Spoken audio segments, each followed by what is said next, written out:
Ah, moçada, esse é o Peso do Dia, um novo canal para nós falarmos de música pesada. Solta a vinheta.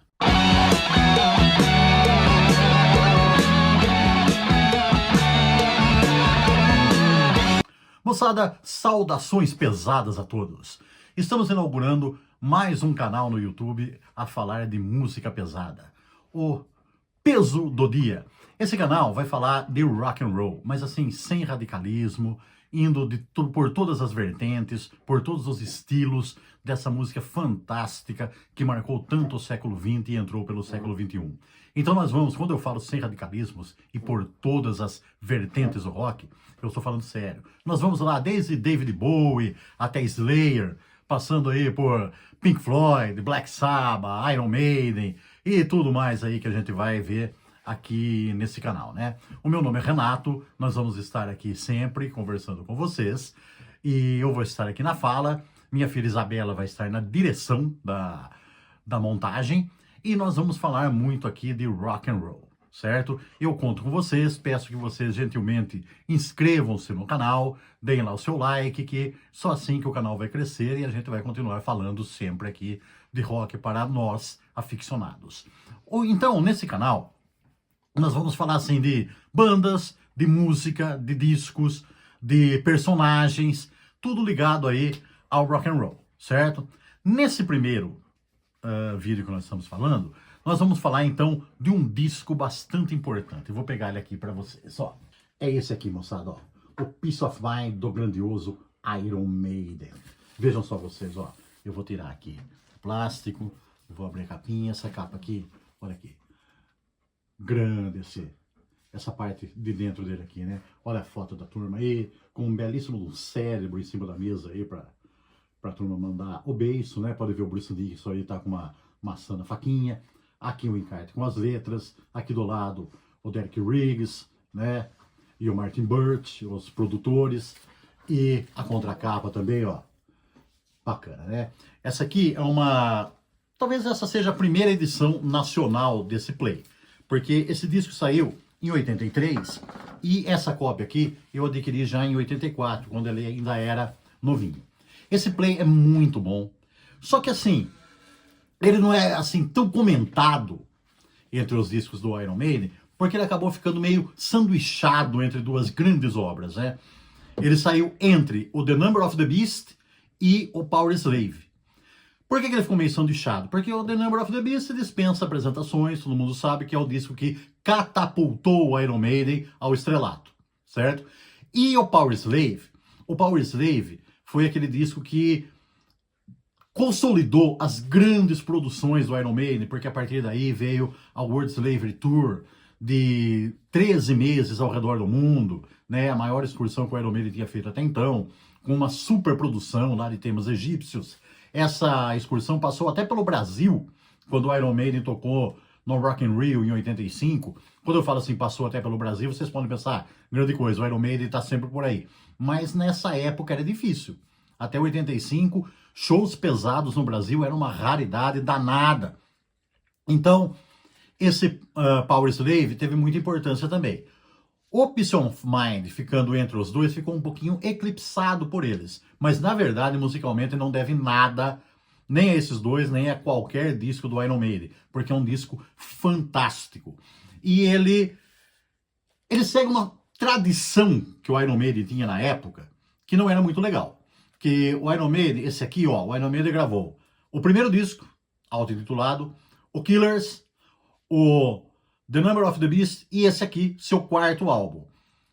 Todos eles tiveram uma formação diferente. Nenhum repetiu a formação. A formação só foi repetida quando foi gravado o Powerslave. Ou seja, aqui no Peace of Mind, nós tivemos então a consolidação da formação clássica do Iron Maiden, que a partir daí se estabilizou. Mas qual foi a mudança que teve com relação ao The Number of the Beast? A troca do baterista. O grande baterista Clive Burr, que havia gravado os 3 discos de estúdio do Iron Maiden e mais o EP, né, Made in Japan. Esse, na verdade, né, só para não ficar dúvida, o Made in Japan teve a mesma formação do Killers, mas não foi um disco de estúdio, né, foi um disco ao vivo, gravado da turnê do Killers.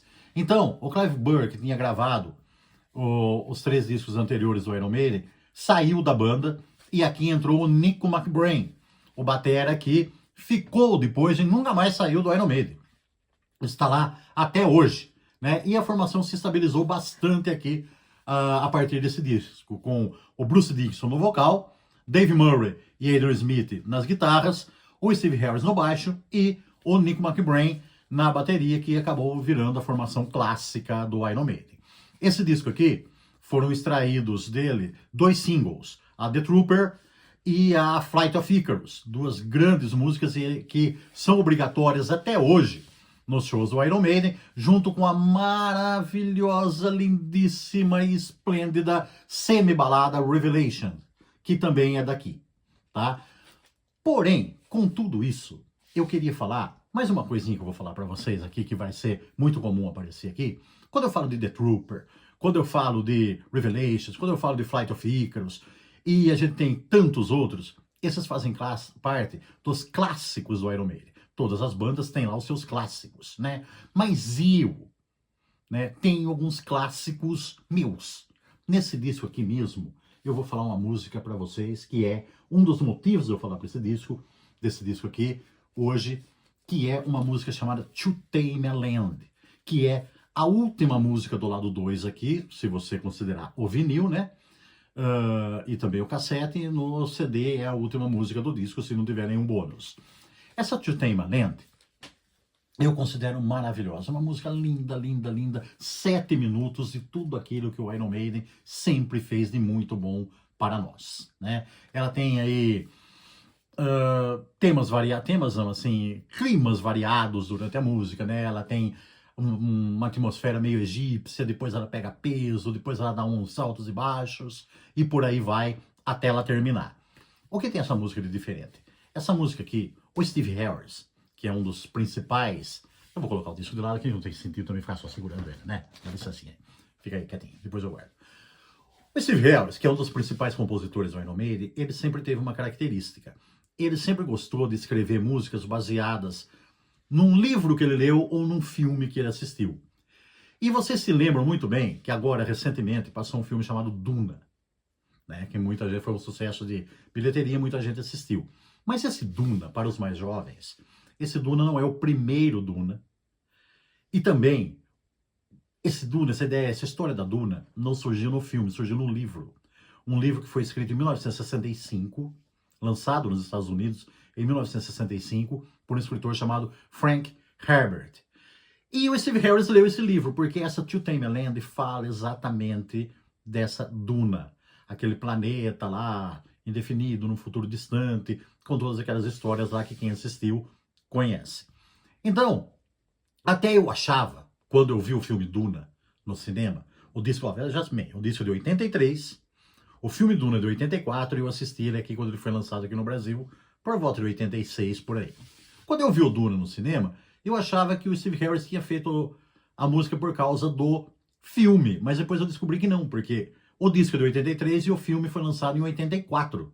Então ele fez pelo livro, que já tinha sido lançado desde 1965.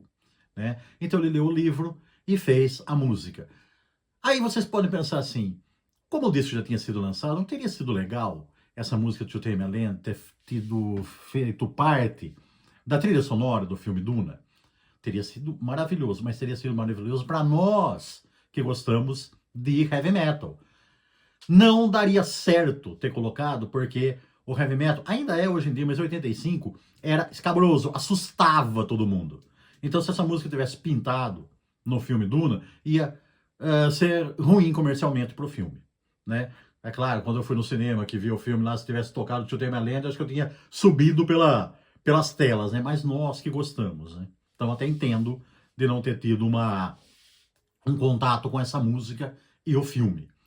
Mas teve alguma coisa de roqueira nesse filme também, porque no elenco, o Sting, sabe o Sting lá do Police? Então, o Sting atuou nesse filme, nesse primeiro Duna aí. Fala, é meio canastrão, assim, um personagem meio sem vergonha, não teve muito. Um personagem lá meio fuleiro lá no filme, mas ele tava lá, certo? Ele tava lá.